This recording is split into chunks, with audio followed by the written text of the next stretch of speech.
आप लोग काइंडली अगर बुक्स आपके पास अवेलेबल हैं तो आप बुक्स में से ये क्वेश्चन ओपन कर लीजिए। मीनवाइल मैं भी ये क्वेश्चन स्क्रीन पे शेयर करने की ट्राई करता हूँ। तो लीजिए ये ओपन हो गया क्वेश्चन आपके सामने स्क्रीन पे। हम ये क्वेश्चन एक्सरसाइज का 8.4 रीड करते हैं। इसमें क्या कहते हैं? Loring Corporation is a giant provider of home furnishings. The company uses the FIFO inventory method. The following information was taken from the company's recent financial statements. Dollar amounts are in thousands. Okay, fine, ये सारी amounts thousand के साथ mention है जी। कहते हैं जी cost of goods sold, income tax, income before taxes, income tax expense and payments, net income की amount है, और एंड पे net cash provided by operating activities. Cash flow statement जो कि हमारे इस सेमेस्टर में लास्ट टॉपिक होगा। ये उसमें आपको मैंने पहले ही बताया था कि 3 तरह की एक्टिविटीज होती हैं, जिसमें एक ऑपरेटिंग एक्टिविटी थी, सेकंड इन्वेस्टिंग है, थर्ड उसमें फाइनेंसिंग एक्टिविटी थी कैश फ्लोज की। तो वो उनमें से एक एक्टिविटी जो ऑपरेटिंग एक्टिविटीज है, जो बिजनेस के ऑपरेशंस को रिफ्लेक्ट करती है, उससे कितना कैश बिजनेस को अवेलेबल हो रहा है, प्रोवाइड हो रहा है, ये अमाउंट प्रोवाइड की गई है ये क्वेश्चन में आपको।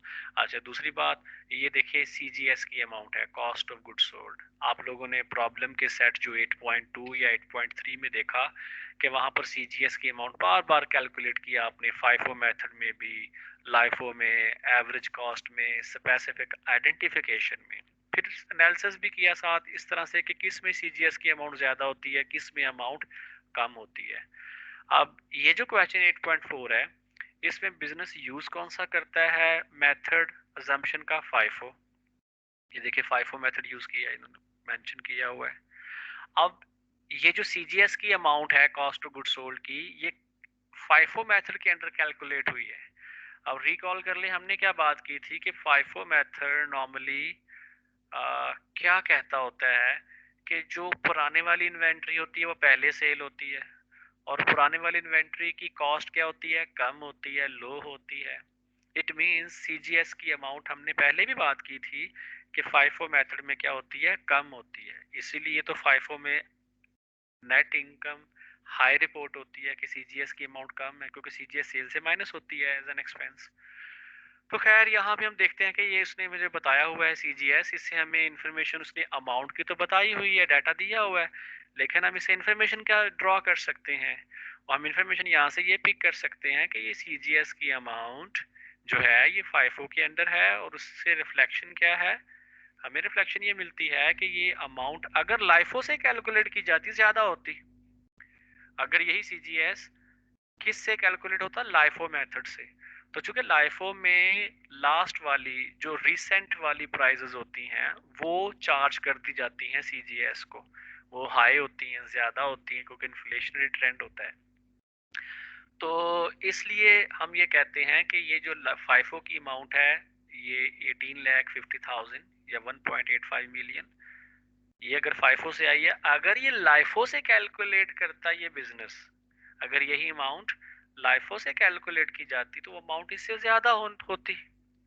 तो खैर ये तो हम यहाँ से कह लीजिए कि एक हमें अगर कुछ बातें नहीं भी बताता तो हमें पता चल जाती हैं डाटा को देखकर।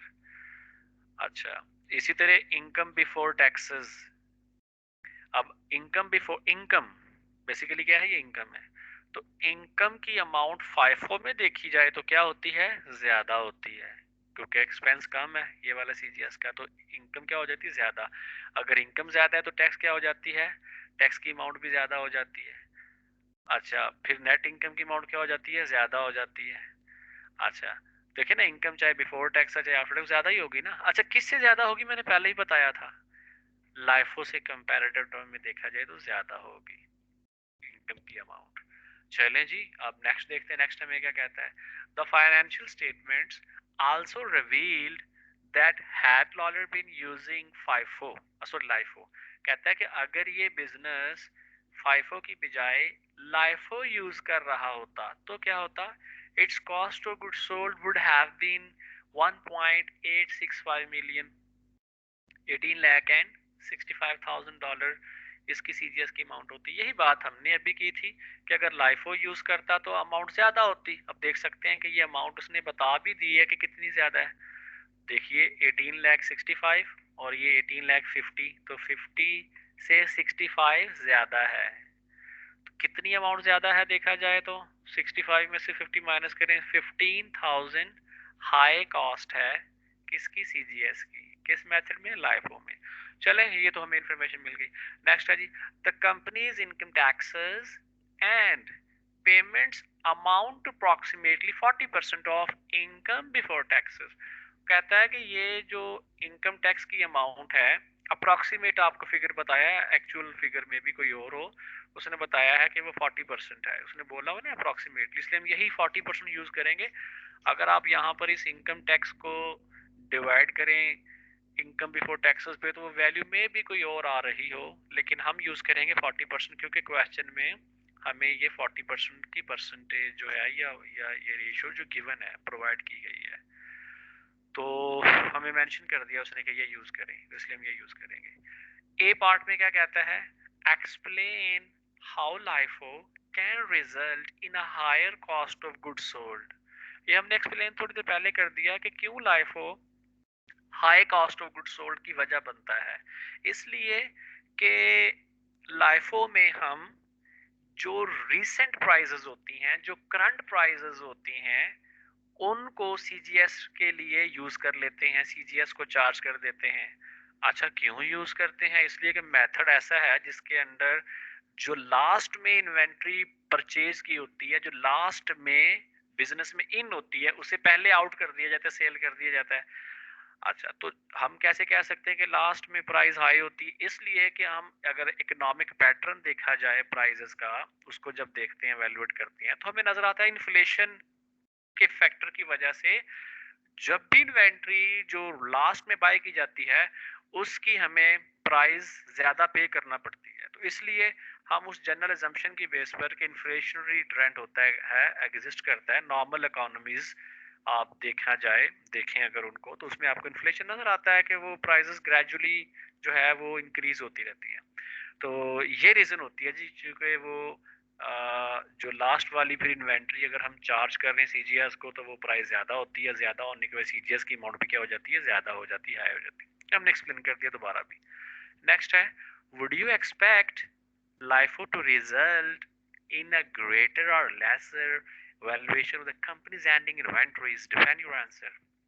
आपने ये बात पहले भी देखी थी, मैंने आपके साथ जब ऑन द कैंपस क्लासेस थी वहां भी डिस्कस किया था कि ये एंडिंग इन्वेंट्री लाइफो में देखा जाए तो कम होती है। क्यों लो होती है भाई? डेफिनेटली अगर आपके पास लास्ट वाली इन्वेंट्री सीजीएस को चार्ज हो गई है, जो मोस्ट रीसेंट प्राइसेस जो कि हाई थी, वो अगर आपने सीजीएस को चार्ज कर दी है, तो फिर रिमेनिंग कौन सी होंगी, पीछे बची कौन सी होंगी, पुराने वाली। तो पुराने वाली प्राइसेस क्या होती हैं, ओल्ड प्राइसेस क्या होती हैं, लो होती हैं।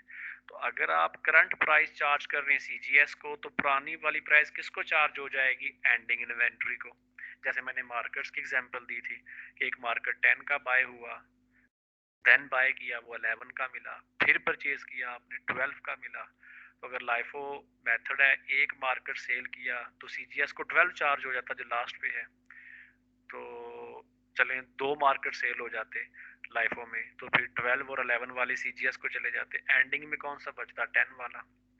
अब अगर यही देखा जाए फाइफो मेथड, तो फाइफो में 10 और 11 वाले सेल हो जाते, और एंडिंग में कौन सा बचता, लास्ट वाला 12 वाला। तो हाई अब किस में हाई हुआ, फाइफो में। लो किस में हुआ, लाइफो में। तो इसलिए यहाँ पे उसने जो बात किया है कि लाइफो से बताइए कि एंडिंग इन्वेंट्री की अमाउंट क्या होगी, तो वो कम होगी। डिफेंड योर आंसर, ये हमने प्लीज इसकी रीजन यही दी है, ये डिफेंड किया है इसको कि सीजीएस का आंसर ज्यादा क्यों होगा, क्योंकि करंट प्राइसेस हाई होती हैं, वो सीजीएस को चार्ज कर दी जाती हैं, और ओल्ड प्राइसेस लो होती हैं, तो वो लाइफो में एंडिंग इन्वेंट्री को चार्ज कर दी जाती है। B part, assuming that Lawler had been using LIFO, okay, ये जो डाटा, ये इंफॉर्मेशन गिवन है, वो कहता है कि अगर ये वो फाइफो की हैं, तो अब अज्यूम कर लें क्या है LIFO. Compute the following amounts for the current year, show your supporting computations with dollar amounts in thousands. Okay जी, कहता है कि ये वाली जो आपके पास वैल्यूज हैं, इन्हें रिकास्ट करें, रिकैलकुलेट करें। अगर कंपनी मेथड यूज कर रही हो कौन से वाला, लाइफो। पहली कौन सी चीज है जी, इनकम बिफोर टैक्सेस। पहली क्या चीज है जी, इनकम बिफोर टैक्सेस। ये देखें, ये वाली इनकम बिफोर टैक्सेस। अब जरा थोड़ा सा आप माइंड में लेके आए, जरा विजुलाइज करें इनकम स्टेटमेंट का जो परफॉर्मा होता है, उसमें इनकम बिफोर टैक्सेस पहले रिपोर्ट होती है या सीजीएस की अमाउंट पहले रिपोर्ट होती है। तो डेफिनेटली आपका आंसर होगा जी कि सीजीएस पहले रिपोर्ट होता है, फिर इनकम बिफोर टैक्सेस के सेल्स में से माइनस होते हैं सीजीएस। आंसर आता था ग्रॉस प्रॉफिट का, उसमें से फिर आप माइनस करते थे ऑपरेटिंग एक्सपेंसेस, तो आंसर आता था हमारे पास EBIT का, earnings before interest and taxes. उसी अर्निंग को इनकम भी कहते थे, मैंने आपको बताया था। फिर उसी EBIT में से क्या माइनस करते थे, इंटरेस्ट एक्सपेंस, तो आंसर आता था अर्निंग्स बिफोर टैक्सेस, यानी कि इनकम बिफोर टैक्सेस। तो ये वही वाली अर्निंग्स बिफोर टैक्सेस हैं, इनकम बिफोर टैक्सेस, जो हम प्रैक्टिस पहले करते आए हैं। तो इट मीन्स कि ये वैल्यू बाद में आती है। अब अगर ये वैल्यू बाद में आती है और ये वैल्यू तब कैलकुलेट होती है जब सीजीएस क्या हो जाता है, सेल में से माइनस। इट मीन्स सीजीएस की अमाउंट कम माइनस हुई है। क्या हुई है जी, सीजीएस की अमाउंट कम माइनस हुई है। कितनी कम माइनस हुई है, अगर लाइफो यूज देखे ना, अगर लाइफो यूज करते तो कितनी सीजीएस की अमाउंट होनी थी, उसने बताया हुआ है, ये देखें जो मैंने हाईलाइट किया, 65,000, और यहाँ कितनी है 50। तो 65 और 50 का डिफरेंस कितना है, 15। तो ज्यादा माइनस होनी चाहिए थी, 65 माइनस होनी चाहिए थी, हुई कितनी है, 50। तो इट मीन्स ये वाली जो अमाउंट है 125 कैलकुलेट कैसे होती है, जब ये 1850 माइनस होता है सेल से। तो इसलिए हम ये कह रहे हैं यहाँ पे बात कि अमाउंट 50 माइनस हुई है, अगर लाइफो होता तो 65 माइनस हो जाती। इट मीन ज्यादा माइनस हो जाती। कितनी ज्यादा माइनस हो जाती, 15,000 ज्यादा माइनस होती। अगर 15,000 ज्यादा माइनस होता, फिर ये आंसर 15,000 से क्या हो जाता, कम हो जाता। तो इनकम बिफोर टैक्सेस जो है वो 15,000 से कम हो जाती, यानी कि इस 125 में से 15 माइनस हो जाता, तो 110,000 आंसर आ जाता। यही चीज यहाँ पे स्लाइड की हेल्प से भी हमने रिपोर्ट करने की कोशिश की है। आप देखिए यहाँ पर कि सबसे पहले यहाँ हमने ये जो लिखा हुआ है income before income taxes, FIFO method से 125,000, ये जो टेबल में वैल्यू गिवन है बुक में आप देख सकते हैं, वहां पे है 125,000, ये भी 125 लिखा हुआ है। फिर माइनस इसमें से क्या करना है, additional cost of goods sold. वो एडिशनल कैसे कैलकुलेट हुई है कि लाइफो से 1865,000 और फाइफो से कितनी थी, 1850,000। तो मैंने ये कहा कि एडिशनल का फर्क क्यों आ रहा है, ड्यू टू लाइफो, कि हम लाइफो यूज करते हैं तब एडिशनल सीजीएस हो सकता है। तो खैर इन दोनों का डिफरेंस देखा तो वो मिल रहा है हमें यहाँ पर, ये इन दोनों का डिफरेंस ये यहाँ रिपोर्ट हो रहा है, यहाँ से यहाँ ये 15,000। तो 125 से $15,000 सब्ट्रैक्ट होती है वैल्यू, तो आंसर आता है $1,10,000। ये आंसर है जी, ठीक है। तो ये पहला हमारा पार्ट इसका सॉल्व होता है जी। तो अभी हम देखते हैं जी क्वेश्चन की सेकंड रिक्वायरमेंट क्या है इसी में। वो कहता है जी अब बताइए इनकम टैक्स एक्सपेंस। क्या जी, इनकम टैक्स एक्सपेंस। तो इनकम टैक्स एक्सपेंस भी आपको जी स्लाइड्स की हेल्प से ज्यादा क्लियर हो जाएगा, उस पर चले जाते हैं जी। ये नंबर सेकंड। अब इनकम टैक्स एक्सपेंस कैसे कैलकुलेट होता है, इनकम टैक्स आपको आइडिया है कि हमेशा कैलकुलेट होता है अर्निंग्स बिफोर टैक्सेस पे, यानी कि जो टैक्सेबल इनकम होती है, जो इनकम बिफोर टैक्सेस होती है, उसकी परसेंटेज ले ली जाती, तो आपका इनकम टैक्स बन जाता है। ठीक है, तो उसने चूंकि हमें यहाँ पर पूछा है कि टैक्स एक्सपेंस, ठीक है, ये वाला टैक्स एक्सपेंस पूछा है उसने। बेसिकली यहाँ लेस मैंने इसलिए कर दिया ताकि आपको इनकम स्टेटमेंट का पैटर्न साथ बनता हुआ नजर आ जाए। तो अदरवाइज आपको पता है कि आपने कैलकुलेट क्या करना है, ये टैक्स एक्सपेंस कैलकुलेट करना है। अब 40% बुक में गिवन था, क्वेश्चन में प्रोवाइड किया गया है कि 40% टैक्स की परसेंटेज है, 40% टैक्स का रेट है, तो मैं 40%। अब ये मैंने पहले बात भी की है कि ये टैक्स किस पे अप्लाई होता है, ये परसेंटेज किसकी ली जाती है, ये टैक्सेबल इनकम की। उस टैक्सेबल इनकम को हम इनकम बिफोर टैक्सेस भी कहते हैं, उसको हम अर्निंग बिफोर टैक्सेस भी कहते हैं।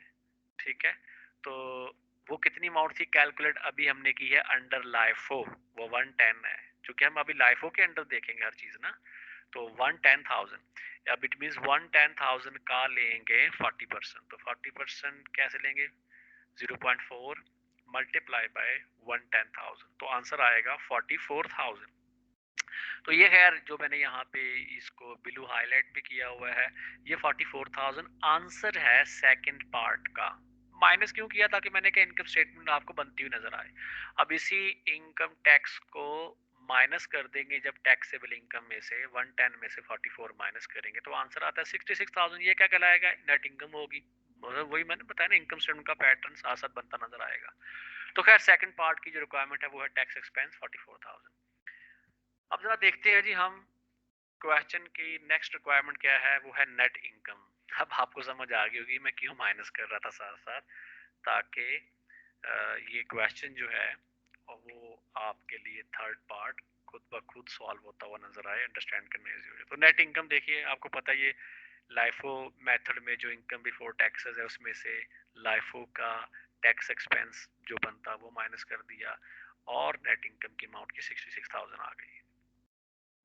ओके जी, नेक्स्ट देखते हैं तो इस क्वेश्चन में आपको वो क्या कहता है फोर्थ नंबर पे, net cash provided by operating activities.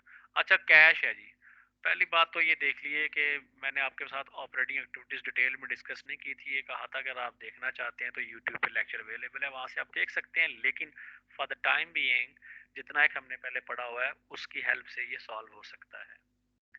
तो net cash provided by operating activities यानी कि कैश अभी हम देख रहे हैं कि हमारा यहाँ पे किस में आपका आउट हो सकता है, कौन सा एक्सपेंस यहाँ पे नजर आ रहा है। देखें रेवेन्यू कैश इनफ्लो तो कहीं से आपको नजर नहीं आ रहा, तो आउटफ्लो शायद कहीं नजर आ रहा हो, तो वो देखें इनकम टैक्स एक्सपेंस से आपको नजर आ सकता है कि यहाँ पे ये आपका आउटफ्लो हो रहा है। ठीक है, इससे 52,500। लेकिन ये इनकम टैक्स किस मेथड के अंडर था, ये टैक्स की अमाउंट है फाइफो मेथड के अंडर, ये देखिए फाइफो लिखा हुआ था। अभी एक टैक्स की अमाउंट हमने भी कैलकुलेट की हुई है, वो हमने स्लाइड पे आपके सामने लाइफो से कैलकुलेट की। इसका मतलब जो दोनों का डिफरेंस होगा वो या तो आपकी सेविंग होगी या आपके एक्स्ट्रा आउटफ्लो हो जाएगा। तो देखते हैं फाइफो में 52 है, और अगर ये लाइफो यूज करता है तो उससे सेव होता है या ज्यादा पे करना पड़ता है। ये देखिए जी लाइफो में 44,000 है, लाइफो में ये जो मैंने हाईलाइट किया है ये कितनी अमाउंट है जी टैक्स की, 44,000। तो 44, और अगर आप फाइफो यूज करते तो 52,500 होता, ये यहाँ मेंशन है। तो इन दोनों का जो डिफरेंस है वो बनता है 8,500। अच्छा अब देखें, फाइफो यूज करते हैं तो ज्यादा टैक्स पे करना पड़ता है, लाइफो यूज करते हैं तो कम टैक्स पे करना पड़ता है। अब इन दोनों का जो डिफरेंस है वो हमारे लिए क्या हो जाएगी, सेविंग हो जाएगी। इसलिए सेविंग को मैंने यहाँ पे प्लस किया है या ऐड किया है, किसमें, जो पहले से आपके पास कैश है।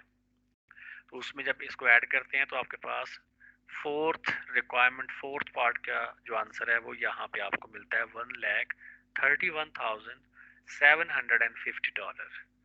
तो होप सो ये क्वेश्चन आपको क्लियर हो चुका होगा जी। तो टिल द नेक्स्ट टाइम जो है वो हम आपको जी अल्लाह हाफ़िज़ कहते हैं। तो थैंक यू वेरी मच जी। नेक्स्ट क्लास के लिए, नेक्स्ट लेक्चर के लिए आप लोग अगर क्वेश्चन देखना चाहें तो वो आप देख सकते हैं एक्सरसाइज का 8.5 और 8.6। तो ताकि नेक्स्ट टाइम जब लेक्चर डिस्कस किया जाए तो आपको समझना और उसे फिर कह लीजिए कि ऑब्जर्व करना ज़रा इजी हो जाए। तो थैंक यू वेरी मच जी, अल्लाह हाफिज़।